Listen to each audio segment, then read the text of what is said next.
ಮಾನ್ಯ ಸಚಿವರು ಆಗಮಿಸ್ತಾ ಇದ್ದಾರೆ.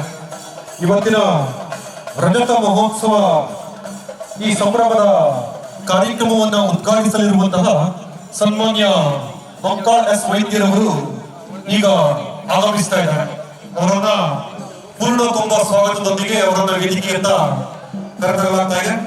ಹಾಗೆಯೇ ನೇರವಾಗಿ ಅವರು ಈ ಸಂದರ್ಭದಲ್ಲಿ ಶಾಲಾ ದ್ವಾರ ಮಂಟಪವನ್ನ ಉದ್ಘಾಟಿಸಿ ಧ್ವಜಸ್ತಂಭ ಮತ್ತು ಇಂಟರ್ಲಾಕ್ ಉದ್ಘಾಟನೆಯನ್ನ ನೆರವೇರಿಸ್ತಾ ಇದ್ದಾರೆ. ಧ್ವಜಸ್ತಂಭ ಮತ್ತು ಇಂಟರ್ಲಾಕ್ ಇದರ ಉದ್ಘಾಟನೆಯನ್ನ ನೆರವೇರಿಸಿದಂತ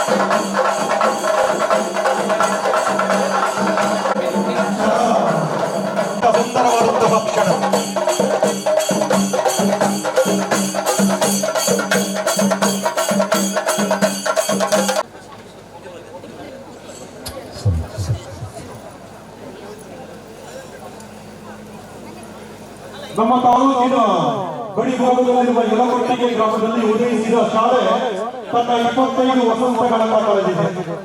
ಒಂದು ಊರಿನ ಭೌತಿಕ ಪ್ರಗತಿ ಮತ್ತು ಆ ಊರಿನ ಆರ್ಥಿಕ, ಸಾಮಾಜಿಕ ಮತ್ತು ಸಾಂಸ್ಕೃತಿಕ ಉನ್ನತಿಗೆ ಶಾಲೆಯ ಪಾತ್ರ ಅತ್ಯಂತ ಬಹುದೊಡ್ಡದು. ಕೇವಲ ಅಂದಾಜು 229 ಜನಸಂಖ್ಯೆಯಷ್ಟೇ ಹೊಂದಿರುವಂತಹ ಈ ಊರಿನಲ್ಲಿ ಇಂದು ಹಬ್ಬದ ಸಡಗರ. ಈ ಸನ್ನಿವೇಶ ಮತ್ತು ಇಲ್ಲಿಯ ವಾತಾವರಣವನ್ನು ನೋಡಿದರೆ 1000ಕ್ಕಿಂತ ಹೆಚ್ಚು ಮನೆಗಳಿರುವ ನಗರ ಎಂದು ಭಾಸವಾಗುತ್ತದೆ. ಆದರೆ ಇಲ್ಲಿರುವುದು ಕೇವಲ 53 ಮನೆಗಳು ಮಾತ್ರ. ಆದರೆ ಇಲ್ಲಿಯ ಗ್ರಾಮಸ್ಥರ ಶಿಕ್ಷಣದ ಮೇಲಿನ ಅಭಿಮಾನ ಮಾತ್ರ ಹಿಮಾಲಯದಷ್ಟು ಎತ್ತರದಲ್ಲಿದೆ. ಶಾಲೆಯನ್ನು ದೇವಾಲಯವಂತೆ ಇಲ್ಲಿಯ ಜನರು ಪೂಜಿಸುತ್ತಾರೆ, ಆರಾಧಿಸುತ್ತಾರೆ. ಇಂತಹ ಮುಗ್ಧ ಮನಸ್ಸಿನ ಈ ಜನರ ಬೆವರಿನ ಶ್ರಮದ ಜೊತೆಗೆ ಈ ದೇಗುಲದ 2 ಕ್ರಿಯಾಶೀಲ ಗುರುಗಳ ಪ್ರಾಮಾಣಿಕ ಮತ್ತು ಕ್ರಿಯಾತ್ಮಕ ಕರ್ತವ್ಯದ ಫಲವಾಗಿ ಇಂದು ನಾವು ಇಂತಹ ಸುಂದರ ಸಡಗರದ ಸಂಭ್ರಮದ ಕಾರ್ಯಕ್ರಮವನ್ನ ವೀಕ್ಷಿಸಲು ಸಾಧ್ಯವಾಗಿದೆ. ಕಳೆದ 25 ವಸಂತಗಳಿಂದ ಅಪ್ಪಟ ಗ್ರಾಮೀಣ ಸೊಗಡನ್ನ ತನ್ನ ಗರ್ಭದೊಳಗೆ ಇಟ್ಟು ಒಂದು ಉತ್ತಮ ಸಂಸ್ಕೃತಿಯ ಪ್ರತೀಕವಾಗಿ ಜನನವಾದ ಶಾಲೆ ಯಲಕೊಟ್ಟಿಗೆ ಹಿರಿಯ ಪ್ರಾಥಮಿಕ ಶಾಲೆ. ಸುತ್ತಮುತ್ತ ಎತ್ತರವಾದ ಪರ್ವತ ಶ್ರೇಣಿ, ಹಚ್ಚ ಹಸಿರಿನ ವನರಾಶಿ, ತೆಂಗು, ಕಂಗು, ಬಾಳೆ, ಮೆಣಸು, ಭತ್ತ.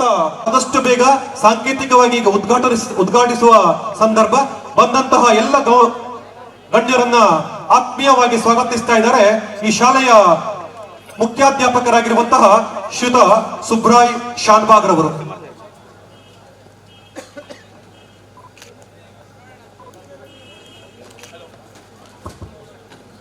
ವಿಘ್ನ ನಿವಾರಕನಾದಂತಹ ಇಡುಂಜಿ ಮಹಾಗಣಪತಿಯನ್ನು ನಮಸ್ಕರಿಸುತ್ತಾ ಸ್ಥಾನೀಯ ದೇವತೆಯಾದ ಶ್ರೀ ವನಮಾಲಿನಿ ದೇವಿಯನ್ನು ನೆನೆಯುತ್ತಾ ವೇದಿಕೆಯ ಮೇಲೆ ಆಸೀನರಾದ ಎಲ್ಲ ಗೌರವಾನ್ವಿತರನ್ನು ವಂದಿಸುತ್ತಾ ವೇದಿಕೆಯ ಮುಂಭಾಗದಲ್ಲಿ ಆಸೀನರಾದ ತಮ್ಮೆಲ್ಲರನ್ನು ನಮಸ್ಕರಿಸುತ್ತಾ ನಮ್ಮ ಶಾಲೆಯಲ್ಲಿ ನಡೆಯುತ್ತಿರುವ ರಜತ ಮಹೋತ್ಸವ ಕಾರ್ಯಕ್ರಮದ ಕುರಿತು ಒಂದೆರಡು ಪ್ರಾಸ್ತಾವಿಕ ಮಾತುಗಳನ್ನು ಆಡಲು ಇಷ್ಟಪಡುತ್ತೇನೆ. 1998ರಲ್ಲಿ ತಾಳೆಗರಿಯಲ್ಲಿ ಪ್ರಾರಂಭವಾದ ಶಾಲೆ 2000ನೇ ವರ್ಷದಲ್ಲಿ ಸರ್ಕಾರದಿಂದ ಅಧಿಕೃತ ಮಾನ್ಯತೆ ಪಡೆದು ಅಸ್ತಿತ್ವಕ್ಕೆ ಬಂತು. ಈ ಶಾಲೆ ಪ್ರಾರಂಭದಲ್ಲಿ ಅನೇಕ ಗ್ರಾಮಸ್ಥರ ಕೈಗಳು ಶ್ರಮಿಸಿವೆ. ಶಾಲೆಯ ಕಟ್ಟಡ ಸರ್ಕಾರದಿಂದ ಮಂಜೂರಿಯಾದರೂ ಕೂಡ ಪ್ರತಿ ಮನೆಯ ಸದಸ್ಯರು ಕಟ್ಟಡ ನಿರ್ಮಾಣದ ಸಂದರ್ಭದಲ್ಲಿ ತಮ್ಮ ಬೆವರ ಹನಿಗಳನ್ನು ಸುರಿಸಿದ್ದಾರೆ. ಯಲಕೊಟ್ಟಿಗೆ ಗ್ರಾಮಸ್ಥರ ಶ್ರಮ ಮತ್ತು ಅವರು ಹರಿಸಿದ ಬೆವರ ಹನಿಗಳನ್ನು ವರ್ಣಿಸಲು ನನ್ನಲ್ಲಿ ಪದಗಳಿಲ್ಲ. ಶಾಲೆಯ ಪ್ರಾರಂಭದಿಂದ ರಜತ ಮಹೋತ್ಸವದವರೆಗೆ ನಡೆದ ಪ್ರತಿಯೊಂದು ಕಾರ್ಯಕ್ರಮಗಳು ಗ್ರಾಮಸ್ಥರ ಹೆಚ್ಚಿನ ಮುತುವರ್ಜಿಯಿಂದ ನಡೆಯುತ್ತಿವೆ ಎಂದು ಹೇಳಲು ತುಂಬಾ ಹೆಮ್ಮೆ ಎನಿಸುತ್ತಿದೆ. ರಜತ ಮಹೋತ್ಸವ ಆಚರಿಸಬೇಕೆಂದು 2020ರಲ್ಲಿ ಮನಸ್ಸಿನಲ್ಲಿ ಸಂಕಲ್ಪ ಮಾಡಲಾಗಿತ್ತು. ಈ ವಿಷಯವನ್ನು ಕೆಲವು ಆತ್ಮೀಯರಲ್ಲಿ ಮಾತ್ರ ಪ್ರಸ್ತಾಪ ಮಾಡಲಾಗಿತ್ತು. ಈ ಸಂದರ್ಭದಲ್ಲಿ ನನಗೆ ಹಸಿರು ನಿಶಾನೆ ಸಿಕ್ಕಿದ್ದು ಶಿಕ್ಷಣದ ಮೇಲಿನ ಅಭಿಮಾನವನ್ನು ಸೂಚಿಸುತ್ತದೆ. ಈ 5 ವರ್ಷದ ಹಿಂದಿನಿಂದ ಮನಸ್ಸಿನಲ್ಲಿ ಈ ಕಾರ್ಯಕ್ರಮವನ್ನು ಮಾಡಬೇಕೆಂದು ರೂಪರೇಷೆಗಳು ಸಿದ್ಧ ಮಾಡಿಕೊಂಡಿದ್ದೆ. ಇದಕ್ಕೆ ಅಧಿಕೃತವಾಗಿ ಚಾಲನೆ ಕೊಟ್ಟಿದ್ದು 26 ಜನವರಿ 2024ನೇ 75ನೇ ಗಣರಾಜ್ಯೋತ್ಸವದ ಶುಭ ಸಂದರ್ಭದಂದು. ನಮ್ಮ ಯಲಕೊಟ್ಟಿಗೆ ಶಾಲೆ ಗಣರಾಜ್ಯೋತ್ಸವದ ಸುವರ್ಣ ಮಹೋತ್ಸವದ ಶುಭ ಸಂದರ್ಭದಲ್ಲಿ ಪ್ರಾರಂಭವಾಗಿ ಗಣರಾಜ್ಯೋತ್ಸವದ ಅಮೃತ ಮಹೋತ್ಸವದ ಸುಸಂದರ್ಭದಲ್ಲಿ ರಜತ ಮಹೋತ್ಸವ ಆಚರಿಸಿಕೊಳ್ಳುತ್ತಿರುವುದು ನಮ್ಮೆಲ್ಲರಿಗೂ ಸಂತೋಷ ನೀಡಿದೆ ಅಂತ ಹೇಳಲಿಕ್ಕೆ ಇಷ್ಟಪಡ್ತೇನೆ. ಇಂದಿನ ಈ ಕಾರ್ಯಕ್ರಮದಲ್ಲಿ ತಾವೆಲ್ಲ ಸಹಕಾರ ನೀಡಿರುವುದು ಇಷ್ಟು ವೈಭವಕ್ಕೆ ಕಾರಣವಾಗಿದೆ ಎಂದು ಹೇಳಲಿಕ್ಕೆ ಹೆಮ್ಮೆ ಎನಿಸುತ್ತದೆ. ಇಂದು ನಮ್ಮ ಶಾಲೆಯ ರಜತ ಮಹೋತ್ಸವದ ಕಾರ್ಯಕ್ರಮದ ಜೊತೆಗೆ ಈ ಯಲಕೊಟ್ಟಿಗೆ ಗ್ರಾಮಸ್ಥರ ಶ್ರಮದಾನೋತ್ಸವವೂ ಕೂಡ ನಮ್ಮೆಲ್ಲರಿಗೂ ಕಾಣಿಸುತ್ತಿದೆ. ಈ ಕಾರ್ಯಕ್ರಮದ ಪೂರ್ವ ಸಿದ್ಧತೆಗೆ ಗ್ರಾಮಸ್ಥರು ಹಗಲಿರುಳೆನ್ನದೆ ಕಳೆದ 2 ತಿಂಗಳಿನಿಂದ ಅಂದಾಜು 1,000ಕ್ಕಿಂತ ಹೆಚ್ಚು ಮಾನವ ದಿನಗಳನ್ನು ಯಾವುದೇ ಫಲಾಪೇಕ್ಷೆ ಇಲ್ಲದೆ ಈ ಕಾರ್ಯಕ್ರಮವನ್ನು ಅವಿಸ್ಮರಣೀಯವಾಗಿಸಬೇಕೆಂಬ ಏಕೈಕ ಉದ್ದೇಶದಿಂದ ಅವರು ಬೆವರು ಸುರಿಸಿದ್ದಾರೆ, ದುಡಿದಿದ್ದಾರೆ. ಇಂತಹ ಗ್ರಾಮಸ್ಥರ ಪಡೆಯನ್ನು ಪಡೆದಂತ ಯಲಕೊಟ್ಟಿಗೆ ಶಾಲೆಯಾಗಿರ್ಬೋದು, ಇಲ್ಲಿ ಕರ್ತವ್ಯ ನಿರ್ವಹಿಸಿದ ಶಿಕ್ಷಕರಾಗಿರ್ಬೋದು, ಇಲ್ಲಿ ನಾವು ಕರ್ತವ್ಯ ನಿರ್ವಹಿಸುತ್ತಿರುವ ಶಿಕ್ಷಕರಾಗಿರ್ಬೋದು, ನಮ್ಮ ಶಿಕ್ಷಣ ಇಲಾಖೆ ಆಗಿರ್ಬೋದು, ನಿಜವಾಗಿಯೂ ನಾನು ಪುಣ್ಯವಂತರು ಅಂತ ಹೇಳಲಿಕ್ಕೆ ತುಂಬಾ ಇಷ್ಟಪಡ್ತಾ ನನ್ನ ಪ್ರಾಸ್ತಾವಿಕವಾಗಿ ಒಂದೆರಡು ಮಾತುಗಳನ್ನು ಇಲ್ಲಿಗೆ ಮುಕ್ತಾಯ ಮಾಡ್ತಾ ಇದ್ದೇನೆ. ಇದರ ಜೊತೆಗೆ ನನಗೆ ಈ ವೇದಿಕೆಯ ಮೇಲೆ ಆಸೀನರಾಗಿರುವಂತ ಎಲ್ಲ ಗೌರವಾನ್ವಿತರನ್ನ ಸ್ವಾಗತಿಸುವ ಜವಾಬ್ದಾರಿ ಕೂಡ ನನ್ನ ಪಾಲಿಗೆ ಬಂದಿದೆ. ಮಾನ್ಯ ಸಚಿವರು ತುಂಬಾ ಕಾರ್ಯದ ಒತ್ತಡದಲ್ಲಿದ್ದಾರೆ. ವಿಧಾನಸಭೆಯ ಅಧ್ಯಕ್ಷರು ಅವರ ಕ್ಷೇತ್ರದಲ್ಲಿ, ನಮ್ಮ ಭಟ್ಕಳ ಕ್ಷೇತ್ರದಲ್ಲಿ ಈಗಾಗಲೇ ಬಂದಿದ್ದಾರೆ. ಆ ಕಾರ್ಯಕ್ರಮದಲ್ಲಿ ಅವರು ಭಾಗವಹಿಸಬೇಕಿತ್ತು. ಆದರೆ ಈ ಯಲಕೊಟ್ಟಿಗೆ ಗ್ರಾಮದವರ ಮೇಲಿನ ಪ್ರೀತಿ, ಶಾಲೆಯ ಮೇಲಿನ ಪ್ರೀತಿ, ಈ ಕಾರಣಕ್ಕಾಗಿ ಅವರು ಈ ಕಾರ್ಯಕ್ರಮಕ್ಕೆ ಇಲ್ಲಿ ಆಗಮಿಸಿದ್ದಾರೆ. ಅವರಿಗೆ ಈ ಕಾರ್ಯಕ್ರಮದಲ್ಲಿ ಆಗಮಿಸಿರುವಂತ ಮಾನ್ಯ ಶ್ರೀ ಮಂಕಾಳ ಎಸ್ ವೈದ್ಯ, ಸನ್ಮಾನ್ಯ ಸಚಿವರು, ಮೀನುಗಾರಿಕೆ, ಬಂದರು ಮತ್ತು ಒಳನಾಡು ಜಲಸಾರಿಗೆ ಹಾಗೂ ಉತ್ತರ ಕನ್ನಡ ಜಿಲ್ಲೆಯ ಉಸ್ತುವಾರಿ ಸಚಿವರಾದಂತಹ ಶ್ರೀಯುತರಿಗೆ ಶಾಲೆಯ ಪರವಾಗಿ, ರಜತ ಮಹೋತ್ಸವ ಸಮಿತಿಯ ಪರವಾಗಿ ಹೃತ್ಪೂರ್ವಕವಾಗಿ ಸ್ವಾಗತ ಮಾಡಲಿಕ್ಕೆ ಇಷ್ಟಪಡ್ತೇನೆ. ಅವರಿಗೆ ನಮ್ಮ ರಜತ ಮಹೋತ್ಸವ ಸಮಿತಿಯ ಗೌರವಾಧ್ಯಕ್ಷರಾದ ಶ್ರೀ ಶೇಷಗಿರಿ ನಾಯ್ಕರವರು ಪುಷ್ಪಗುಚ್ಛ ನೀಡಿ ಸ್ವಾಗತಿಸಬೇಕಂತ ಕೇಳಿಕೊಡ್ತೇನೆ. ಅದೇ ರೀತಿ ಈ ಕಾರ್ಯಕ್ರಮದಲ್ಲಿ ಉಪಸ್ಥಿತರಿರುವಂತಹ ಅಧ್ಯಕ್ಷತೆಯನ್ನು ವಹಿಸಿಕೊಂಡಿರುವಂತಹ ಉಪ್ಪೋಣಿ ಗ್ರಾಮ ಪಂಚಾಯತ್ ಪ್ರಥಮ ಪ್ರಜೆಯಾದಂತಹ ಶ್ರೀ ಗಣೇಶ್ ತಿಪ್ಪಯ್ಯ ನಾಯ್ಕ ಅವರಿಗೆ ರಜತ ಮಹೋತ್ಸವ ಸಮಿತಿಯ ಪರವಾಗಿ ಹೃತ್ಪೂರ್ವಕವಾಗಿ ಸ್ವಾಗತವನ್ನು ಬಯಸ್ತೇನೆ. ಅದೇ ರೀತಿ ಈ ವೇದಿಕೆಯಲ್ಲಿ ಮಾನ್ಯ ಗ್ರಾಮ ಪಂಚಾಯತ್ ಎಲ್ಲ ಗೌರವಾನ್ವಿತ ಜನಪ್ರತಿನಿಧಿಗಳು ಉಪಸ್ಥಿತರಿದ್ದಾರೆ. ಉತ್ತರ ಕನ್ನಡ ಜಿಲ್ಲೆಯ ಹಿರಿಯ ಮತ್ತು ಕಿರಿಯ ಅಧಿಕಾರಿಗಳಿದ್ದಾರೆ. ಅದೇ ರೀತಿ ಸಂಘ ಸಂಸ್ಥೆಯ ಪದಾಧಿಕಾರಿಗಳಿದ್ದಾರೆ, ಶಿಕ್ಷಣ ಅಭಿಮಾನಿಗಳಿದ್ದಾರೆ, ಮಾಧ್ಯಮ ಮಿತ್ರರಿದ್ದಾರೆ, ಸಾರ್ವಜನಿಕರಿದ್ದಾರೆ. ಅದೇ ರೀತಿ ಸಮಸ್ತ ಯಲಕೊಟ್ಟಿಗೆ ನಾಗರಿಕರಿದ್ದಾರೆ. ಅವರೆಲ್ಲರಿಗೂ ಕೂಡ ನಾನು ಸ್ವಾಗತವನ್ನ ಕೋರ್ತಾ ನನ್ನ ಸ್ವಾಗತ ಮಾತನ್ನ ಮುಗಿಸ್ತೇನೆ. ಅತ್ಯಂತ ಸುಂದರವಾಗಿ ಈ ಶಾಲೆಯ ಕುರಿತು ಪ್ರಾಸ್ತಾವಿಕ ಮಾತುಗಳನ್ನು ಆಡುತ್ತಾ, ಜೊತೆಗೆ ವೇದಿಕೆಯ ಮೇಲಿರುವಂತಹ ಎಲ್ಲರನ್ನ ಅತ್ಯಂತ ಪ್ರೀತಿಯಿಂದ ಗೌರವಿಸಿ ಸ್ವಾಗತಿಸಿರುವಂತಹ ಶ್ರೀತ ಸುಬ್ರಾಯ್ ಶಾನ್ಭಾಗ್ ಅವರಿಗೆ ತುಂಬು ಹೃದಯದ ಅಭಿವಂದನೆಗಳನ್ನು ಸಲ್ಲಿಸ್ತಾ, ಮಾನ್ಯ ಸಚಿವರ ನೇತೃತ್ವದಲ್ಲಿ ಅವರ ಅಮೃತ ಹಸ್ತದಿಂದ ಈ ಕಾರ್ಯಕ್ರಮವನ್ನ ಉದ್ಘಾಟಿಸಬೇಕಾಗಿ ಸನ್ಮಾನ್ಯ ಸಚಿವರಲ್ಲಿ ವಿನಂತಿಸಿಕೊಳ್ತಾ ಇದ್ದೇವೆ. ರವೀಂದ್ರನಾಥ್ ಟಾಗೋರ್ ಅವರು ಒಂದೆಡೆ ಹೇಳುತ್ತಾರೆ, ಸೂರ್ಯ ಅಸ್ತಂಗತನಾಗಿದ್ದಾನೆ, ಚಂದಿರ ಇನ್ನೂ ಬರಲಿಲ್ಲ. ಸೂರ್ಯ ಅಸ್ತಂಗತನಾಗಿದ್ದಾನೆ, ಚಂದಿರ ಇನ್ನೂ ಬರಲಿಲ್ಲ. ಆಗ ಮೂಲೆಯಲ್ಲಿದ್ದ ಹಣತೆಯೊಂದು ಹೇಳುತ್ತದೆ, ಸೂರ್ಯನಿಲ್ಲನೆಂಬ ಚಿಂತೆ ಬೇಡ, ಚಂದಿರ ಬರಲಿಲ್ಲವೆಂಬ ಆತಂಕ ಬೇಡ, ನಾನು ನನ್ನ ಮೂಲೆಯನ್ನು ಖಂಡಿತ ಬೆಳಗುತ್ತೇನೆ ಎಂದು. ಇಂತಹ ಈ ಸುಂದರವಾದಂತಹ ಕಾರ್ಯಕ್ರಮವನ್ನ ಹಣತೆಯನ್ನ ಹಂಚುವುದರ ಮೂಲಕ ಇವತ್ತಿನ ಕಾರ್ಯಕ್ರಮಕ್ಕೆ ವಿದ್ಯುಕ್ತವಾದ ಚಾಲನೆಯನ್ನು ನೀಡುತ್ತಾ ಇದ್ದಾರೆ ಸನ್ಮಾನ್ಯ ಮಂಕಾಳ ಎಸ್ ವೈದ್ಯರವರು. ಅದರ ನೋವು, ಅದರ ಕಾವು ಒಲ್ಲಿದದುವೆ ತಾಪ, ಏನು ತೋಡಿಕೊಂಡರೇನು ತೀರಲಿಹುದೆ ತಾಪ, ತನ್ನ ದೇಹ ತಾನೇ ಒರೆಸಿ ಬೆಳಕಿಸುವುದು ದೀಪ. ಅಜ್ಞಾನ ಅಂಧಕಾರವನ್ನ ತೊಲಗಿ ಸುಜ್ಞಾನ ಸೌಹಾರ್ದವನ್ನ ಸಾಮರಸ್ಯದ ಬೆಳಕು ಎಲ್ಲೆಡೆ ತುಂಬಿ ಊರ್ಧ್ವಮುಖಿಯಾದ ದೀಪದ ಜ್ವಾಲೆಯಂತೆ ಶ್ರೇಯಸ್ಸು ಯಶಸ್ಸಿನ ಉಜ್ವಲ ಪ್ರಭೆ ಈ ಶಾಲೆಯೇ ಶೋಭಿಸುವಂತಾಗಲಿ ಹೇಳುವಂತಹ ಆಶಯದೊಂದಿಗೆ ಸುಂದರವಾದಂತಹ ರಜತ ಮಹೋತ್ಸವ ಕಾರ್ಯಕ್ರಮವನ್ನ ದೀಪ ಬೆಳಗಿಸಿ ಉದ್ಘಾಟಿಸಲಾಗ್ತಾ ಇದೆ.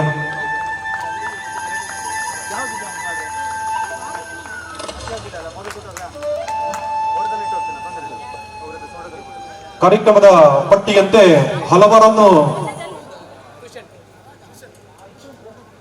ಹಾಗೆಯೇ ಈ ಸಂದರ್ಭದಲ್ಲಿ ತಾಳೆಗರಿಯ ಅನಾವರಣವನ್ನ ಮಾನ್ಯ ಸಚಿವರು ಉದ್ಘಾಟಿಸಬೇಕಾಗಿ ವಿನಂತಿಸಿಕೊಳ್ತಾ, ಶಾಲೆಯ ನೆನಪಿಗಾಗಿ 2000ನೇ ಇಸ್ವಿಯಲ್ಲಿ ತಾಳೆಗಿರಿಯಿಂದ ರಚಿಸಲ್ಪಟ್ಟಂತಹ ಈ ಶಾಲೆ ಇಂದು ಈ ಸುಸಜ್ಜಿತ ಕಟ್ಟಡವನ್ನು ಹೊಂದಿದೆ. ಆದರೆ 2000ದ ನೆನಪಿಗಾಗಿ ತಾಳೆಗರಿಯ ಉದ್ಘಾಟನೆಯನ್ನ ಶ್ರೀತ ಮಂಕಾಳ ಎಸ್ ವೈದ್ಯರವರು ನಿರ್ವಹಿಸಿಕೊಡ್ತಾ ಇದ್ದಾರೆ.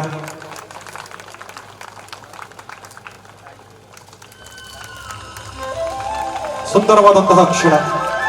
ಕಳೆದ 25 ವರ್ಷಗಳ ಹಿಂದೆ ಇದೇ ತಾಳಗಿರಿಯಿಂದ ಇಲ್ಲಿ ಕಟ್ಟಡವನ್ನ ಕಟ್ಟಿ ಶಾಲೆಯನ್ನ ಪ್ರಾರಂಭಿಸಲಾಗಿತ್ತು.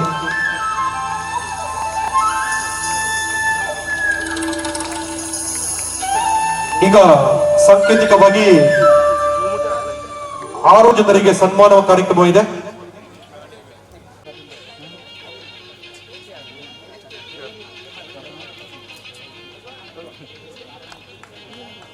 ದಯವಿಟ್ಟು ಒಂದು ವಾಹನ ರಸ್ತೆ ಮೇಲೆ ಅಡ್ಡವಾಗಿ ನಿಂತಿದೆ. ಶ್ರೀಯುತ ಯೋಗೇಶ್ ನಾಯ್ಕರ್ ಅವರ ವಾಹನ. ದಯವಿಟ್ಟು ಒಬ್ಬರಿಗೆ ಆರಾಮಿಲ್ಲ ಅಂತೆ, ಆರೋಗ್ಯದಲ್ಲಿ ತೊಂದರೆ ಇದೆ, ಆ ವಾಹನವನ್ನ ತೆರವುಗೊಳಿಸಬೇಕು.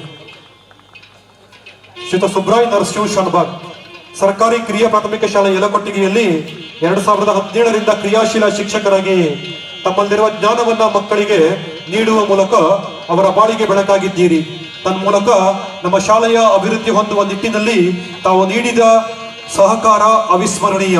ಶಿಕ್ಷಕರೆಂದರೆ ಸದಾ ಉರಿಯುವ ದೀಪ. ತಮ್ಮ ಪ್ರಭಾವದಿಂದ ಅನೇಕ ಪುಟ್ಟ ದೀಪಗಳನ್ನು ಬೆಳಗಬಲ್ಲಂತಹ ಸುಬ್ರಾಯ್ ಶಾನ್ಬಾಗ್ ರವರನ್ನ ಈ ಸಂದರ್ಭದಲ್ಲಿ ಸನ್ಮಾನಿಸಲಾಗ್ತಾ ಇದೆ.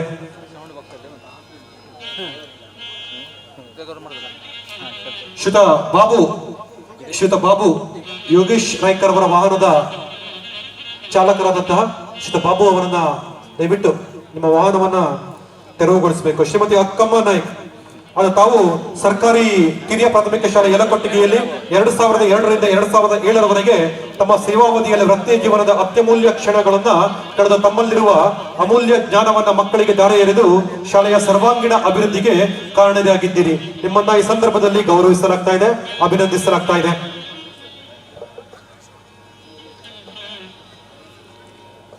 ಶ್ರೀಯುತ ಎಸ್.ಎಂ. ಭಟ್, ಇಲ್ಲಿ ಪ್ರಸ್ತುತ ಸಿಆರ್ಪಿ ಆಗಿ ಕರ್ತವ್ಯ ನಿರ್ವಹಿಸುತ್ತಿರುವಂತಹ ಶ್ರೀಯುತ ಎಸ್.ಎಂ. ಭಟ್ ರವರು ಇಲ್ಲಿ ನಿಯೋಜನೆ ಮೇಲೆ ಕರ್ತವ್ಯ ನಿರ್ವಹಿಸಿರುವಂತಹ ಇವರನ್ನ ಈ ಸಂದರ್ಭದಲ್ಲಿ ಅಭಿನಂದಿಸಲಾಗ್ತಾ ಇದೆ.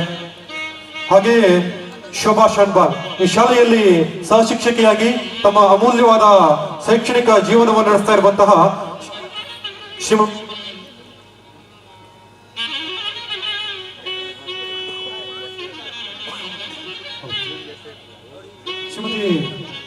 ಶೋಭಾ ಶಾನ್ಬಾಗ್ ಅವರನ್ನ ಈ ಸಂದರ್ಭದಲ್ಲಿ ಆತ್ಮೀಯವಾಗಿ ಅವರನ್ನ ಸನ್ಮಾನಿಸಿ ಗೌರವಿಸ್ತಾ ಇದ್ದೇವೆ. ಹಾಗೆಯೇ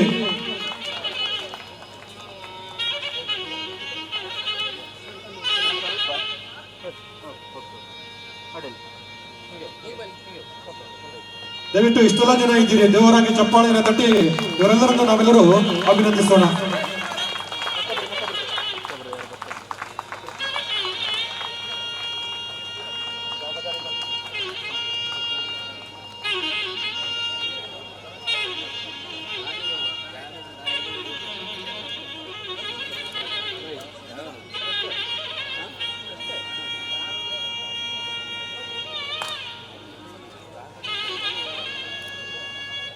ಅದೇ ರೀತಿ ಕುಮಾರಿ ಲತಾ ನಾರಾಯಣ್ ನಾಯ್ಕ್ ಇವರು ಭಾರತೀಯ ಸೈನ್ಯದಲ್ಲಿ ಸೇವೆಯನ್ನ ಸಲ್ಲಿಸ್ತಾ ಇರುವಂತಹ ಲತಾ ನಾರಾಯಣ್ ನಾಯ್ಕ್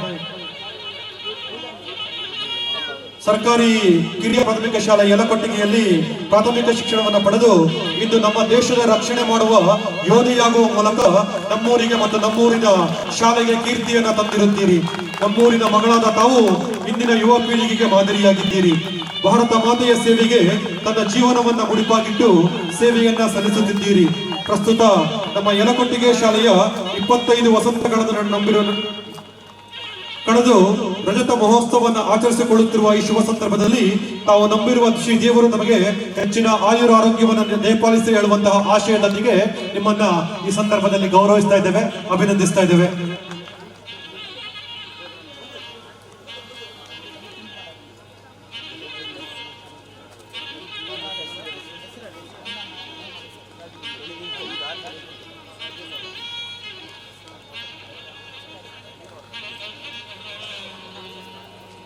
ಶ್ರೀಮತಿ ಶ್ರೀ ಹೊನ್ನ ರಾಜುಗೌಡ ಕೆಂಬಲ್ ಇವರು ಶಾಲೆಯ ನಿರ್ಮಾಣದ ಸಮಯದಲ್ಲಿ 2 ಗುಂಟೆ ಜಾಗವನ್ನ ಶಾಲೆಗೆ ದಾನವಾಗಿ ನೀಡಿ ಈ ಶಾಲೆಯನ್ನ ರಚಿಸುವಲ್ಲಿ ಮತ್ತು ಈ ಶಾಲೆಯ ಪ್ರಮುಖ ಏಳಿಗೆಯಲ್ಲಿ ಪ್ರಮುಖ ಪಾತ್ರವನ್ನು ವಹಿಸಿರುತ್ತಾರೆ.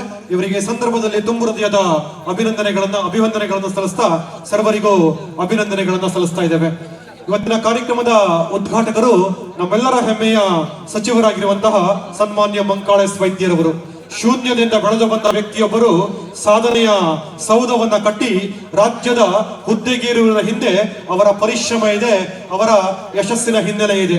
ಬಡತನವನ್ನ ಮೆಟ್ಟಿ ನಿಂತು ಬಡವರ ಬಂಧುವಾದ ಜನಪ್ರಿಯ ಸಚಿವರು ಸನ್ಮಾನ್ಯ ಮಂಕಾಳ ಎಸ್ ವೈದ್ಯರವರು. ಮಾನ್ಯರೇ, ಸರ್ಕಾರಿ ಕಿರಿಯ ಪ್ರಾಥಮಿಕ ಶಾಲೆ ಯಲಕೊಟ್ಟಿಗೆ ಈ ಶಾಲೆಯ ರಜತ ಸಂಭ್ರಮದ ದಿನದಂದು ತಾವು ಇಲ್ಲಿಗೆ ಆಗಮಿಸಿ ಈ ಕಾರ್ಯಕ್ರಮವನ್ನ ವಿದ್ಯುಕ್ತವಾಗಿ ಉದ್ಘಾಟಿಸಿದ್ದೀರಿ.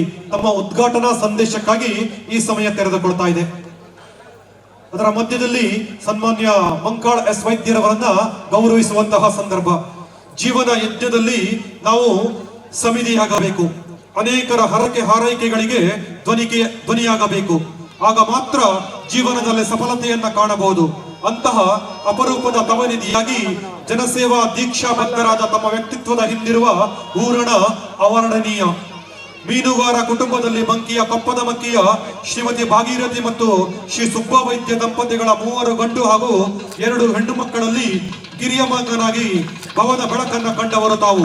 ಬೆಳೆಯ ಸಿರಿ ಮೊಳಕೆಯಲ್ಲಿ ಕಾಣು ಎಂಬ ಮಾತಿನಂತೆ ಬಾಲ್ಯದಲ್ಲಿ ಪ್ರತಿಭಾನ್ವಿತರಾದ ತಾವು ವಿದ್ಯಾರ್ಥಿ ಜೀವನದಿಂದಲೇ ವಿವಿಧ ಸಂಘಟನೆಗಳ ಮೂಲಕ ಸಮಾಜಮುಖಿ ಕಾರ್ಯಗಳಲ್ಲಿ ತೊಡಗಿಸಿಕೊಂಡಿರುತ್ತೀರಿ. ಬಾಲ್ಯದಲ್ಲಿ ಬಡತನವನ್ನ ಹತ್ತಿರದಿಂದ ಕಂಡ ತಾವು ಬಡವರಿಗಾಗಿ ತನ್ನಿಂದಾದ ಅಳ್ಳು ಸೇವೆಯನ್ನ ಹಸ್ತಚಾಚುವ ಮೂಲಕ ಸಾಂತ್ವನ ನೀಡಿ ಬಡವರ ಬಂಧುವಾಗಿ ಕ್ಷೇತ್ರದಾದ್ಯಂತ ತಮ್ಮ ವ್ಯಕ್ತಿತ್ವದ ಕಂಪನ್ನು ಪಸರಿಸಿದ್ದೀರಿ. ನಿಮ್ಮಲ್ಲಿರುವ ಈ ಮಾನವೀಯ ಮೌಲ್ಯವೇ ನಿಮ್ಮ ರಾಜಕೀಯದ ಬದುಕಿಗೆ ಉನ್ನತ ಸ್ಥಾನವನ್ನು ತಂದುಕೊಟ್ಟಿದೆ. ಈ ಸಂದರ್ಭದಲ್ಲಿ ನಿಮ್ಮನ್ನ ಅಭಿನಂದಿಸ್ತಾ ಜೋರಾದ ಚಪ್ಪಾಳೆಯ ಮೂಲಕ ಇವರನ್ನ ಅಭಿನಂದಿಸೋಣ, ನಾವೆಲ್ಲರೂ ಅಭಿವಂದಿಸೋಣ.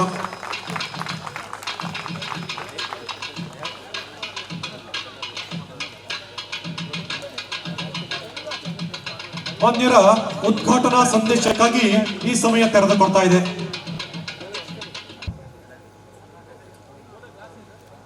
ಎಲ್ಲರಿಗೂ ನಮಸ್ಕಾರ. ವೇದಿಕೆ ಮೇಲೆ ಉಪಸ್ಥಿತರಿರುವ ಎಲ್ಲ ಗಣ್ಯರೇ, ಅಧಿಕಾರಿ ಬಂಧುಗಳೇ, ಪತ್ರಕರ್ತ ಮಿತ್ರರೇ, ಶಿಕ್ಷಕ ವೃಂದದವರೇ, ವಿದ್ಯಾರ್ಥಿನಿಯರೇ, ನಾನು ಅವ್ರು ಬಂದಾಗ ನಾನು ಇಲ್ಲದೆ ಇದ್ರೆ ಸರಿಯಾಗೋದಿಲ್ಲ, ಅಷ್ಟು ದೂರಿಂದ ಬಂದಿರ್ತಾರೆ. ಹಾಗಾಗಿ ನಾನು ಮಾತಾಡಿ ಹೊರಡುತ್ತೇನೆ. ವೇದಿಕೆ ಮೇಲೆ ಇದ್ದವರು ತಾವು ಎಲ್ಲರೂ ಸೇರಿ ಈ ಕಾರ್ಯಕ್ರಮವನ್ನು ಯಶಸ್ವಿ ಮಾಡಿ. ಪುಟ್ಟ ಗ್ರಾಮ ಹೇಳ್ತಾ ಇದ್ರು, ಜನಸಂಖ್ಯೆ ಕಮ್ಮಿ ಇದೆ ಅಂದೇಳಿ, ಆದರೆ ಎಲ್ಲ ಹೃದಯ ಶ್ರೀಮಂತರು. ಯಾಕೆಂದ್ರೆ ತಿಂಗಳಗಟ್ಟಲೆ ಎಲ್ಲೂ ಕೆಲಸಕ್ಕೆ ಹೋಗದೆ, ಇಲ್ಲಿ ಯಾವುದೇ ರೀತಿಯ ಅವರಿಗೆ ಸ್ಯಾಲ್ರಿ ಕೊಡದೆ, ಪಗಾರ ಇಲ್ಲ, ಊಟ ಅವರವ್ರ ಮನೆಯಲ್ಲಿ, ಮುಂದಿನ ಜನಾಂಗಕ್ಕೆ ಇದು ಬೇಕು, ಇದು ನಿಜವಾದ ದೇಗುಲ ಅಂತೇಳಿ ನೀವು ಶ್ರಮದಾನ ಮಾಡಿದ್ರಲ್ಲ, ಇದಕ್ಕಿಂತ ದೊಡ್ಡ ಕೆಲಸ ಬೇರೆ ಯಾವುದೂ ಇಲ್ಲ. ಇದು ನಿಜವಾದ ದೇವಸ್ಥಾನ. ನಾನು ಪ್ರಥಮ ಆದ್ಯತೆ ಶಿಕ್ಷಣಕ್ಕೆ ಕೊಡ್ತಾ ಇದ್ದೇನೆ. ಶಿಕ್ಷಣಕ್ಕೆ ಯಾವುದೇ ರೀತಿಯಲ್ಲಿ ಕೊರತೆ ಆಗಬಾರ್ದು, ತೊಂದರೆ ಆಗಬಾರ್ದು. ಆ ಮಗು ಎಣಿಸಿದ ಶಿಕ್ಷಣವನ್ನು ಪಡಿಬೇಕು. ಆ ಸಂದರ್ಭದಲ್ಲಿ ಶಿಕ್ಷಣ ಯಾವಾಗ ಬೇಕಾದ್ರೆ ಅವಾಗ ಕೊಡಲಿಕ್ಕೆ ಸಾಧ್ಯ ಆಗೋದಿಲ್ಲ. ಬೇರೆ ಎಲ್ಲ ಬಿಸ್ನೆಸ್ಸು ಅಥವಾ ಬೇರೆ ತೋಟನೋ ಅಥವಾ ಬೇರೆ ಮನೆನೋ ಯಾವಾಗ ಬೇಕಾದ್ರೂ ತಗೊಳ್ಬೋದು, ಯಾವಾಗ ಬೇಕಾದ್ರೂ ಬಿಡ್ಬೋದು. ಶಿಕ್ಷಣ ಹಾಗಲ್ಲ. ಆ ವಯಸ್ಸಲ್ಲಿ ಆ ಶಿಕ್ಷಣ ಕೊಡಬೇಕು. ಅದು ಎಣಿಸಿದ ಶಿಕ್ಷಣ ಸಿಗಬೇಕು. ನನ್ನ ಕ್ಷೇತ್ರದಲ್ಲಿ ಈಗ ಇಡೀ ಜಿಲ್ಲೆಯಲ್ಲಿ ಸಿಗಬೇಕು, ಇಡೀ ರಾಜ್ಯದಲ್ಲೂ ಸಿಗಬೇಕು. ಆದರೆ ನಮ್ಮಲ್ಲಿ, ನನ್ನ ಕ್ಷೇತ್ರದಲ್ಲಿ ವಿಶೇಷವಾಗಿ ಹೆಚ್ಚು ಕಡಿಮೆ ಒಂದು 30 ವರ್ಷದಿಂದ, ಇವತ್ತೇ ನಿನ್ನೆ ಅಥವಾ ರಾಜಕಾರಣಕ್ಕೆ ಬರೋಗೋಸ್ಕರ ಮಾಡಿದ್ದಲ್ಲ, ಇದು ನಿರಂತರವಾಗಿದ್ದು. ಯಾವಾಗಲೂ ಒಳ್ಳೆಯ ಶಿಕ್ಷಣವನ್ನು ಕೊಡಬೇಕು. ಶಿಕ್ಷಣದಿಂದ ಮಾತ್ರ ಅಭಿವೃದ್ಧಿ ಮಾಡಲಿಕ್ಕೆ ಸಾಧ್ಯ ಅದೇ ಅಂತೇಳಿ ನಾನು ಕಂಡುಕೊಂಡಂತ. ಹಾಗಾಗಿ ನಿಮ್ಮಲ್ಲಿ ವಿನಂತಿ ಮಾಡ್ಕೊಳ್ತೇನೆ. ನಿಮಗೆ ಹೇಳುವಂಥದ್ದು ಯಾವುದೂ ಇಲ್ಲ, ಯಾಕೆಂದ್ರೆ ಅಲ್ಲಿ ನೋಡಿದೆ ನಾನು ಶ್ರಮದಾನದಿಂದ ಮಾಡಿದ್ದಷ್ಟೇ ಅಲ್ಲದೆ ಒಂದು ಊರ್ನೂರೇ ಸೇರಿ ಧ್ವಜದ ಕಂಬವನ್ನು ಅದ್ಭುತವಾಗಿ ಕಟ್ಟಿದ್ರಿ. ಉದ್ಘಾಟನೆ ಮಾಡಿ ಬಂದೆ ನಾನು. ಶಾಲೆಗೆ ಏನು ಬೇಕು, ಆಟದ ಮೈದಾನ ಇರ್ಬೋದು, ಪ್ರತಿ ಸಲ ಜಗಳ ಮಾಡ್ತಾ ಇರ್ತಾರೆ. ಈ ಭಾಗದ ಜನ ಗಲಾಟೆ ಮಾಡ್ತಾ ಇರ್ತಾರೆ.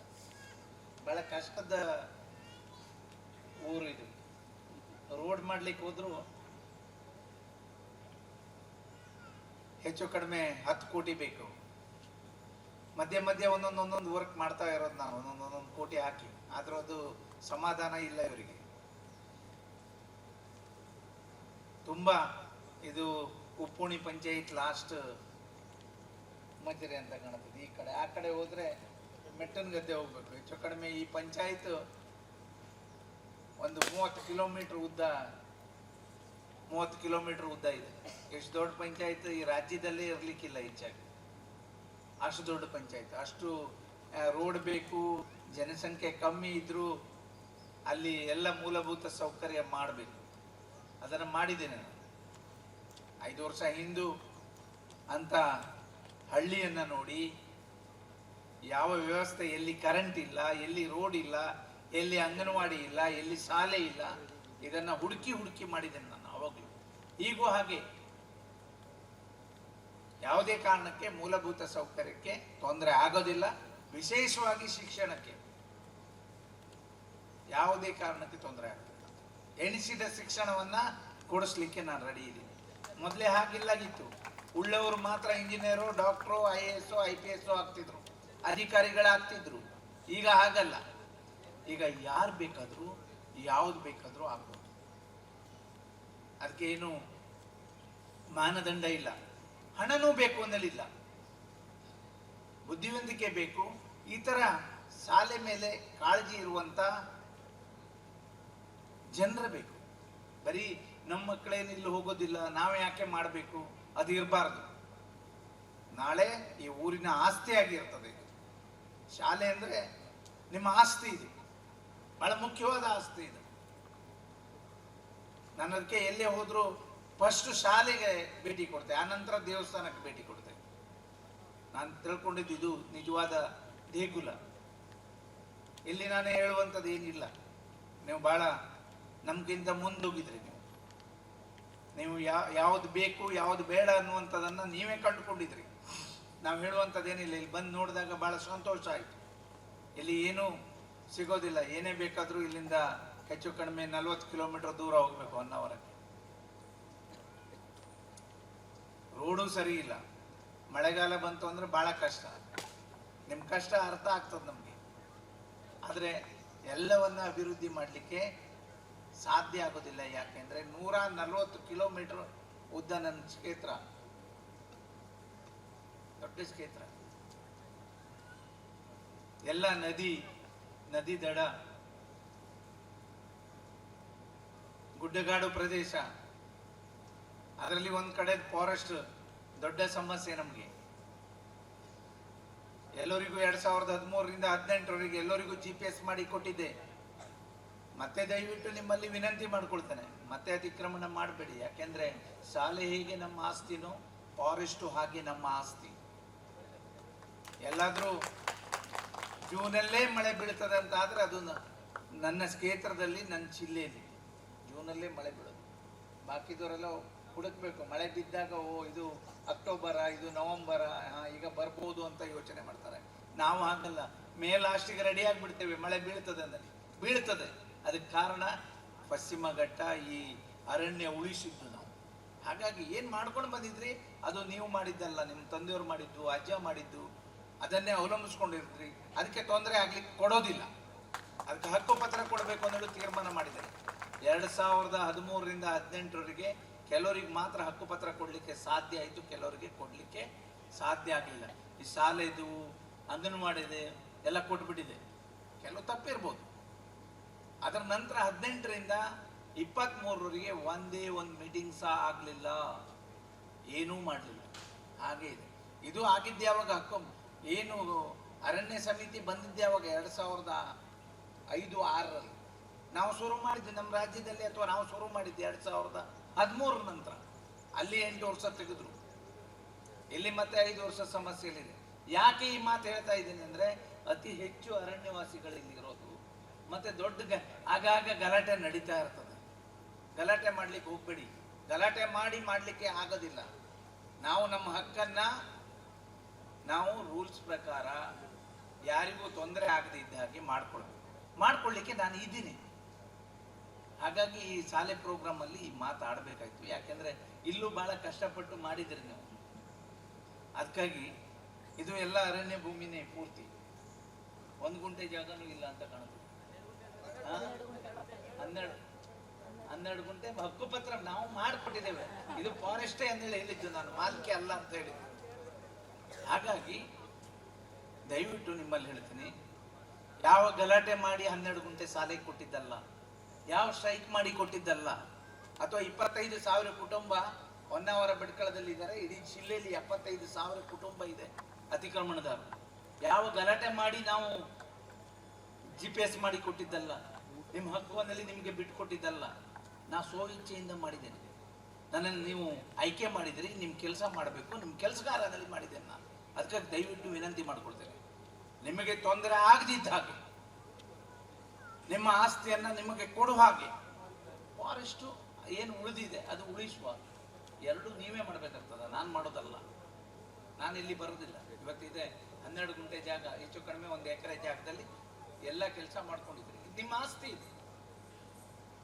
ಹಾಗಾಗಿ ನಿಮ್ಮಲ್ಲಿ ವಿನಂತಿ ಮಾಡ್ಕೊಳ್ತೇನೆ, ಯಾವುದೇ ರೀತಿಯಲ್ಲಿ ನೀವು ವ್ಯತ್ಯಾಸ ಮಾಡ್ಕೊಳ್ಳಿಕ್ಕೆ ಹೋಗಬೇಡಿ. ಶಾಲೆಗೆ ಮತ್ತೆ ಏನಾದರೂ ಆಗಬೇಕು ಅಂದ್ರೂ ಮಾಡಲಿಕ್ಕೆ ರೆಡಿ ಇದ್ದೀನಿ. ರೋಡು ಈಗ ಒಂದು ಬ್ರಿಡ್ಜ್ ಆಗ್ತಾ ಇದೆ, 1 ಕೋಟಿ ರೂಪಾಯಿ ರೋಡು ಹಾಕಿದ್ದೇನೆ. ಮತ್ತೆ ಎಷ್ಟು ಬೇಕು ಈ ಊರಿಗೆ ಮಾಡಿಕೊಡುವಂಥ ಕೆಲಸ ಮಾಡ್ತೇನೆ. ಯಾಕೆಂದ್ರೆ ನನ್ನ ಭಾಳ ಪ್ರೀತಿ ಜನ ಇಲ್ಲಿ ಇರೋರು, ನನ್ನನ್ನು ಭಾಳ ಪ್ರೀತಿ ಮಾಡ್ತಾರೆ, ನನ್ನ ಭಾಳ ವಿಶ್ವಾಸದಿಂದ ನೋಡ್ತಾರೆ. ಅದಕ್ಕಾಗಿ ನಮ್ಮ ಊರೇ ಅಂದೇಳಿ ತಿಳ್ಕೊಂತೀನಿ ನಾನು. ಈಗ ಬಂದು ಹೇಳ್ತಾ ಇದ್ರು ಅಂಗನವಾಡಿ ಆ ಥರ ಇದೆ ಅಂದೇಳಿ. 50 ವರ್ಷ ಆಯಿತು ಅಂಗನವಾಡಿ ಪ್ರಾರಂಭ ಆಗಿ, ನಮ್ಮ ಹತ್ರ ಅಂಗನವಾಡಿ ಕಟ್ಕೊಳ್ಲಿಕ್ಕಾಗಲಿಲ್ಲ. ಇದು ಭಾಳ ಭಾಳ ಬೇಜಾರಿದೆ ನಿಜ. ಜನಪ್ರತಿನಿಧಿಗಳು ಅಂಗನವಾಡಿ ಶಾಲೆ ಈ ಪರಿಸ್ಥಿತಿಯಲ್ಲಿ ಇಡಬಾರ್ದು. ನಾನಂತೂ ತೀರ್ಮಾನ ಮಾಡಿದ್ದೇನೆ, ಎಲ್ಲ ಒಳ್ಳೆ ಕಟ್ಟಡದಲ್ಲಿ ಅಂಗನವಾಡಿ ಇರಬೇಕು, ಸ್ವಂತ ಕಟ್ಟಡದಲ್ಲಿ ಇರಬೇಕು. ಈಗೂ ಬಾಡಿಗೆಗಿದೆ. ಅದಾಗ್ಕೂಡ್ದು 2025ರಲ್ಲಿ ಎಲ್ಲ ಅಂಗನವಾಡಿ ಸ್ವಂತ ಕಟ್ಟಡಕ್ಕೆ ಹೋಗಬೇಕು ಅಂತ ತೀರ್ಮಾನ ಮಾಡಿದ್ದೇನೆ. ಇಲ್ಲೂ ಹಾಗೆ, ಇಲ್ಲಿ ಮತ್ತೆ ಜಾಗದ ಕೊರತೆ ಏನಿಲ್ಲ, ಇಲ್ಲೇ ಕಟ್ಟು. ಹಾಗಾಗಿ ಅಂಗನವಾಡಿ ಕಟ್ಟುವಂಥ ಕೆಲಸವನ್ನು ಮಾಡ್ತೀನಿ. ಇಷ್ಟು ದಿನ ನನ್ನ ಗಮನಕ್ಕೆ ತಂದಿದ್ದಾರೆ ಅವರು, ಆದರೆ ಈ ಪರಿಸ್ಥಿತಿಯಲ್ಲಿ ಗೊತ್ತಿಲ್ಲ. ರೈಕರ್ ಅವರೇ, ನಾನೇನೋ ಇರ್ಬೋದು, ಏನೋ ಸುತ್ತ ಏನೋ ಮಾಡ್ಕೊಂಡಿದ್ದಾರೆ ಅಂತ ತಿಳ್ಕೊಂಡು. ಈಗ ಹೊಸ ಅಂಗನವಾಡಿ ಇವತ್ತಿನಿಂದ ಪ್ರಾರಂಭ, ಅದು ಹೇಳೋದಿಲ್ಲ. ಇವತ್ತಿನಿಂದ ಇವ್ರು ಭಯಂಕರ ಜೋರು. ನಾನು ಹೇಳಿದ್ನಲ್ಲ, ಬಹಳ ಹುಷಾರಿಲ್ಲ ನೋಡಿ, ಅದನ್ನು ತೋರಿಸ್ಬಿಡ್ರು. ನಾನು ಎಷ್ಟು ವರ್ಷದಿಂದ ಇದೆಯೇನು ಅಂದೇಳಿ ನಾನು ಸೇರಿ ನಾನು ಬಯಸ್ಕೊಂಡೆ, ಜನಪ್ರತಿನಿಧಿಗಳು ಸರಿ ಇಲ್ಲ ಅಂದೇಳಿ. ಆಯ್ತು, ಅದು ಕಟ್ಟುವ. ಕಟ್ಟಡ ಕೊಡ್ತೀನಿ, ಒಳ್ಳೆ ಕಟ್ಟಡ ಕೊಡ್ತೀನಿ, ಎಲ್ಲ ವ್ಯವಸ್ಥೆ ಇರುವಂಥದ್ದು. ಮತ್ತೆ ಏನಾದರೂ ಆಗಬೇಕು ಅಂದರೆ ಮಾಡ್ಲಿಕ್ಕೆ ನಾನು ರೆಡಿ ಇದ್ದೀನಿ. ದಯವಿಟ್ಟು ನಿಮ್ಮಲ್ಲಿ ಕ್ಷಮೆ ಕೇಳ್ತೀನಿ, ನಿಮ್ಮ ಬಿಟ್ಟು ಹೋಗ್ತಾ ಇದ್ದೀನಿ. ಇನ್ನೊಂದು ದಿನ ಬಂದು ನಿಮ್ಮ ಜೊತೆ ಸೇರ್ಕೊತೀನಿ, ಇಲ್ಲಾಂದ್ರೆ ನಿಮ್ಮ ಜೊತೆನೆ ಊಟ ಮಾಡಿ ಹೋಗುದು ಅಂದೇಳಿ ತೀರ್ಮಾನ ಮಾಡಿದೆ. ಸಮಸ್ಯೆ ನಿಮ್ಮ ಮುಂದೆ ಇಟ್ಟಿದ್ದೇನೆ. ದಯವಿಟ್ಟು ಯಾರು ತಪ್ಪು ತಿಳ್ಕೊಳ್ಬೇಡಿ. ದಯವಿಟ್ಟು ನನ್ನನ್ನು ಕಳಿಸ್ಕೊಟ್ಟು ತಾವೆಲ್ಲರೂ ಇಲ್ಲಿ ವೇದಿಕೆ ಮೇಲೆ ಇದ್ದವರೆಲ್ಲರೂ ಸೇರಿ, ಮತ್ತೆ ಕೆಳಗಡೆ ಇದ್ದವರೆಲ್ಲರೂ ಸೇರಿ ಕಾರ್ಯಕ್ರಮವನ್ನು ಯಶಸ್ವಿ ಮಾಡಿ ಅಂಗನವಾಡಿ ಕಟ್ಟಡ ಆಗ್ತದೆ ಅಂದೇಳಿ ಹೇಳ್ತಾ, ಮತ್ತೆ ಏನಾದರೂ ಶಾಲೆಗೆ ಬೇಕಾದರೆ ವಿದ್ಯಾರ್ಥಿಗಳಿಗೆ ಏನಾದರೂ ಯಾವುದೇ ರೀತಿಯಲ್ಲಿ ತೊಂದರೆ ಆದರೂ ನಾನು ಅವ್ರ ಜೊತೆ ಇದ್ದೀನಿ ಅಂದೇಳಿ ಹೇಳ್ತಾ ನಿಮ್ಗೆಲ್ಲರಿಗೂ ವಂದಿಸಿ ನನ್ನ ಮಾತನ್ನು ಮುಗಿಸ್ತಾ ಇದ್ದೀನಿ. ನೆನೆದವರಿಗೆ ನೆರವಾಗಿ, ಬಡವರಿಗೆ ಬಂಧುವಾಗಿ, ಜನಮಾನಸದಲ್ಲಿ ಮಾಸದ ನೆನಪಾಗಿ, ಅಚ್ಚಳಿಯದ ಸೇವೆಯಿಂದ, ಮುಚ್ಚು ಮರೆಯಿಲ್ಲದ ಬಿಚ್ಚು ಮಾತುಗಳಿಂದ ಸಾವಿರ ಸಾವಿರ ಜನರ ಹೃದಯದಲ್ಲಿ ಈ ನಾಡು ಕಂಡ ಧೀಮಂತ ಶಿಕ್ಷಣ ಪ್ರೇಮಿ ಸನ್ಮಾನ್ಯ ಮಂಕಾಳ ಎಸ್ ವೈದ್ಯರವರು ಇವತ್ತಿನ ಕಾರ್ಯಕ್ರಮವನ್ನ ಹಣತೆ ಹಚ್ಚುವುದರ ಮೂಲಕ ಉದ್ಘಾಟಿಸಿ ಈ ಕಾರ್ಯಕ್ರಮಕ್ಕೆ ಶುಭಾಶಯವನ್ನ ಕೋರಿದ್ದೀರಿ. ನಿಮಗೆ ತುಂಬು ಹೃದಯದ ಅಭಿನಂದನೆಗಳನ್ನ ಈ ಸಂದರ್ಭದಲ್ಲಿ ಸಲ್ಲಿಸ್ತಾ, ಈ ಸಂದರ್ಭದಲ್ಲಿ ಸ್ಮರಣ ಸಂಚಿಕೆ ಬಿಡುಗಡೆಯನ್ನ ಮಾನ್ಯ ಸಚಿವರು ನೆರವೇರಿಸಿಕೊಡಬೇಕಾಗಿ ವಿನಂತಿಸಿಕೊಳ್ತಾ ಇದ್ದೇವೆ. ಡಾಕ್ಟರ್ GS ಹೆಗಡೆ, ಪ್ರಾಂಶುಪಾಲರು, ಸರ್ಕಾರಿ ಪದವಿ ಪೂರ್ವ ಕಾಲೇಜ್ ಅಳ್ಳಂಕಿ, ಇವರ ಗೌರವ ಸಂಪಾದಕತ್ವದಲ್ಲಿ ಸಿದ್ಧವಾಗಿರುವಂತಹ ಈ ಸ್ಮರಣ ಸಂಚಿಕೆಯಲ್ಲಿ ಸನ್ಮಾನ್ಯ doctor D Veerendra Hegde, Shri Vishweshwar Hegde Kageri, Shri Maruti Guruji, Shri Mankal S Vaidya, ಜಿಲ್ಲಾಧಿಕಾರಿಗಳು, ಸಹಾಯಕ ಆಯುಕ್ತರು ಮತ್ತು ಶಿಕ್ಷಣ ಇಲಾಖೆಯ ಎಲ್ಲ ಅಧಿಕಾರಿಗಳ ಶುಭಾಶಯ ಸಂದೇಶ ಜೊತೆಗೆ ಜಿಲ್ಲೆಯ ಗೌರವಾನ್ವಿತರಿಂದ ಪಡೆದ ಲೇಖನಗಳು, ಮುದ್ರಣಕ್ಕೆ ಸಹಕರಿಸಿದವರ ಶುಭ ಸಂದೇಶಗಳು, ಶಾಲೆಯ ಕುರಿತು ಇತಿಹಾಸ, ದಿನಪತ್ರಿಕೆಯ ವರದಿಗಳು ಇದರಲ್ಲಿ ಸೇರಿವೆ. ಜೋರಾದ ಚಪ್ಪಾಳೆಯನ್ನು ತಟ್ಟಿ ವನಸ್ಮ ಸ್ಮರಣ ಸಂಚಿಕೆಯ ಈ ಅನಾವರಣಕ್ಕೆ ನಾವೆಲ್ಲರೂ ಬೆಂಬಲಿಸೋಣ, ನಾವೆಲ್ಲರೂ ಅಭಿನಂದಿಸೋಣ. ಇದೇ ಸಂದರ್ಭದಲ್ಲಿ ಪಾರಿಜಾತ ಹಸ್ತಪತ್ರಿಕೆಯ ಅನಾವರಣವನ್ನ ಮಾನ್ಯ ಸಚಿವರು ನೆರವೇರಿಸಿಕೊಡ್ತಾ ಇದ್ದಾರೆ. ಸುಂದರವಾದಂತಹ ಮಕ್ಕಳಿಂದ ರಚಿತವಾಗಿರುವಂತಹ ಪಾರಿಜಾತ ಶೀರ್ಷಿಕೆಯ ಹಸ್ತಪತ್ರಿಕೆಯ ಅನಾವರಣವಾಗುತ್ತಿದೆ.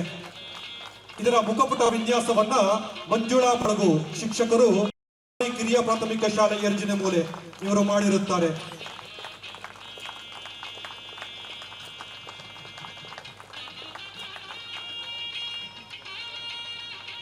ಉದ್ಘಾಟಿಸಿರುವಂತಹ ಸನ್ಮಾನ್ಯ ಮಂಕಾಳ ಎಸ್ ವೈದ್ಯರವರಿಗೆ ಅತ್ಯಂತ ಪ್ರೀತಿಯಿಂದ ಗೌರವದಿಂದ ಈ ಶಾಲೆಯ ಪರವಾಗಿ ಮತ್ತು ಈ ಮಹೋತ್ಸವದ ಪರವಾಗಿ ಅಭಿನಂದಿಸ್ತಾ ಇದ್ದೇವೆ.